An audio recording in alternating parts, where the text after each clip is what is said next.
평안하셨습니까? 오늘도 이 고단하고 긴 하루를 무사히 살아내신 어르신들께 참으로 깊은 위로와 감사의 인사를 올립니다. 따뜻한 물 한 잔 곁에 두시고 오늘 제가 들려드리는 이야기에 잠시 고단한 마음을 기대어 보시기를 바랍니다. 창밖으로 흔들리는 나뭇가지를 바라보다 보면 문득 그런 생각이 듭니다. 참으로 쉼없이 숨가쁘게 달려온 세월이었습니다.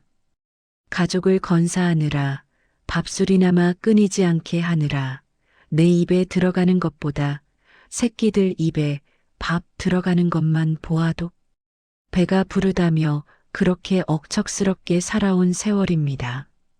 가끔 거울 앞에 설 때면 그 거친 비바람을 맨몸으로 다 맞고 서 있는 오래된 고목나무처럼 주름지고 거칠어진 내 얼굴이 낯설게 다가와 가슴 한구석이 툭 하고 떨어지는 듯 서늘해질 때가 있습니다. 굽은 등을 쓰다듬으며 참 고생 많았다. 참으로 애썼다. 스스로에게 위로를 건네고 싶은 그런 날들입니다. 오늘은 여러분의 굽어진 등, 그리고 그 위에 얹혀진 보이지 않는 짐에 대한 이야기를 하나 들려드리려고 합니다. 아주 먼 옛날 안개가 자욱하게 낀 어느 깊은 산골짜기였습니다. 숨이 턱턱 막히는 가파른 오르막길을 한 노인이 오르고 있었습니다. 한 걸음 한 걸음 내디딜 때마다 노인의 거친 숨소리가 적막한 산중을 무겁게 울렸습니다.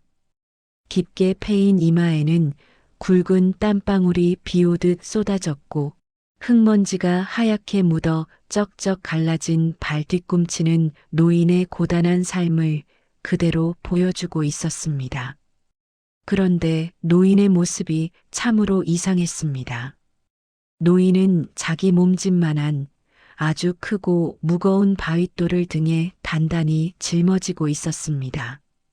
그 거칠고 차가운 돌덩이가 앙상한 등을 짓누를 때마다 낡은 적삼 너머로 멍이 들고 살같이 찢겨나가는 듯한 고통이 전해졌습니다. 허리는 당장이라도 끊어질 듯 아파왔고 후들거리는 두 다리는 금방이라도 꺾일 것만 같았습니다. 그런데도 노인은 핏기가 가신 입술을 꽉 깨물며 기어이 그 무거운 돌을 등에 진 채 위태로운 걸음을 옮기고 있었습니다. 그때 산길을 내려오던 한 늙은 스님이 그 처절한 모습을 보게 되었습니다. 땀과 눈물로 범벅이 된 노인의 창백한 얼굴을 보며 스님은 의아함과 안타까움이 짙게 배어나는 목소리로 물었습니다. 어르신, 대체 왜 그 무거운 돌을 지고 이 험난한 산을 오르십니까? 당장이라도 숨이 넘어가실 것만 같은데 그 돌이 무엇이기에 그리도 소중하게 짊어지고 가시는 런지요. 제발 그 짐을 내려놓으십시오. 가쁜 숨을 헐떡이면서도 노인은 고개를 가로저었습니다. 그리고 힘겹게 대답했습니다. 스님, 이 돌을 끝까지 가져가야만 합니다. 지금 당장은 뼈가 부서질 듯 무겁고 고통스럽지만 언젠가 저 높은 산 정상에 오르면 반드시 이 돌이 필요할 때가 있을 겁니다. 그때를 대비해서 무슨 일이 있어도 꼭 가져가야만 합니다. 노인의 떨리는 목소리에는 알 수 없는 불안함과 지독한 고집이 서려 있었습니다. 스님은 길게 탄식을 내뱉으며 노인의 굽은 뒷모습을 슬프게 바라보았습니다. 노인은 스님의 애처로운 시선을 뒤로 한 채 또다시 그 무거운 짐을 끌어안고 가파른 비탈길 너머로 사라졌습니다. 날이 저물고 캄캄한 어둠이 온 산을 덮을 무렵이 되어서야 노인은 마침내 산 정상에 도착했습니다.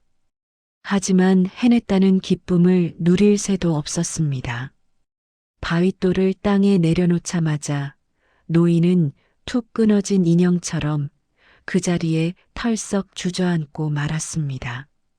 뼈마디는 비명을 지르듯 쑤셔왔고 시야는 까맣게 흐려졌습니다. 평생을 다 바쳐 이 악물고 산을 올랐지만 결국 남은 것은 완전히 망가져버린 몸과 바닥난 기력뿐이었습니다. 노인은 가쁜 숨을 몰아쉬며 자신이 끝까지 놓지 못했던 그 바윗돌을 멍하니 물끄러미 바라보았습니다. 밝은 달빛에 비친 그 돌은 그저 흔하디흔한 차갑고 볼품없는 돌덩어리에 불과했습니다. 고개를 돌려보니 산 정상에는 이미 그보다 훨씬 더 반듯하고 좋은 돌들이 지천으로 널려 있었습니다. 애태워 가져올 필요가 전혀 없는 것이었습니다. 그 순간 노인의 푹 패인 두 뺨 위로 뜨거운 눈물이 왈칵 쏟아져 내렸습니다. 목끝이 찢어질 듯 아려왔습니다. 평생을 필요할 줄 알고 언젠가는 쓸모가 있을 거라며 그토록 악착같이 핏대를 세우며 붙잡고 올라왔던 그 돌. 사실은 그 돌이 자신을 지켜준 것이 아니라 내내 자신을 짓누르고 피나게 하고 병들게 했다는 것을 그제야 깨달았던 것입니다. 그 헛된 짐 때문에 산을 오르는 동안 피어있던 아름다운 들꽃의 향기도 이마에 땀을 식혀주던 시원한 산바람도 맑은 산새 소리도 하나도 누리지 못한 채 그저 고통과 인내 속에서 귀한 생을 허비해버리고 말았습니다. 사랑하는 어르신 여러분, 이 이야기가 그저 옛날 이야기, 남의 일처럼만 들리시는지요? 조용히 두 눈을 감고 우리의 지난 삶을 가만히 되돌아보시기를 바랍니다. 우리 역시 참으로 많은 돌을 등에 짊어지고 인생이라는 이 가파른 비탈길을 힘겹게 올라왔습니다. 우리 자식들 밥 굶으면 어쩌나, 남들에게 뒤처지면 어쩌나 하며 밤낮으로 잠 못 이루던 지독한 걱정에 도입. 남들만큼은 살아야 무시당하지 않을 텐데 하며 아등바등 모으고 움켜쥐려 했던 재물과 욕심에 도입. 그때 그 사람이 나에게 어떻게 그럴 수 있나 수십 년이 지나도 가슴속에서 썩지 않고 남아있는 억울함과 미움의 돌. 그리고 내가 그때 조금만 더 배웠더라면, 다른 선택을 했더라면 하고 매일 밤 가슴을 치게 만드는 쓰디쓴 후회의 돌까지 언젠가 필요할 것 같아서 혹은 차마 떼어내어 버릴 용기가 없어서 우리는 그 무겁고 차가운 돌들을 마치 내 몸의 일부인 양 가슴에 품고 살아왔습니다. 거친 세월의 풍파에 툭 붉어진 손등의 핏줄과 굳은 살이 단단히 박인 주름진 두 손을 가만히 내려다 보십시오. 어르신들께서는 그 손으로 얼마나 많은 짐을 꽉 쥐고 놓지 못하셨습니까? 이제는 자식들도 다 장성하여 제 앞가림을 하고 제 갈 길을 가는데 여전히 마음 한편에는 늘 자식 걱정이라는 커다란 바윗돌이 무겁게 얹혀 있지 않으신지요. 지난 세월 나에게 씻을 수 없는 상처를 준 사람들을 향한 원망을 아직도 놓지 못해 고요해야 할 밤잠을 설치고 계시지는 않은지요. 여러분, 이제는 내려놓으셔도 괜찮습니다. 아니, 이제는 정말 두 손을 펴고 툭 내려놓으셔야만 합니다. 우리가 평생을 끌어안고 온 그 숱한 걱정과 미련들은 훗날 우리 삶의 끝자락에서 우리를 구원해줄 보물이 아닙니다. 그저 우리의 남은 귀한 여정을 무겁고 비참하게 만드는 짐 덩어리일 뿐입니다. 인생이라는 산 정상에 다다르고 나면 우리가 그토록 피 흘리며 부여잡았던 것들이 사실은 쥐어도 그만 안 쥐어도 그만인 안개와 같았음을 깨닫게 됩니다. 손에 쥔 것이 많아야, 등에 짊어진 것이 무거워야 안심이 되는 시절은 지났습니다. 마음이 비워져야, 영혼이 가벼워야 비로소 진짜 행복이 찾아옵니다. 두 손에 피가 통하지 않을 정도로 꽉 쥐고 있던 것을 탁 털어버릴 때 비로소 빈손 사이로 따뜻하고 보드라운 바람이 스며드는 법입니다. 오늘 밤 잠자리에 누우실 때에는 가만히 눈을 감고 상상해 보십시오. 내 어깨를, 내 가슴을 짓누르던 그 무겁고 낡은 배낭의 끈을 풀고 바닥에 툭 하고 내려놓는 상상을 말입니다.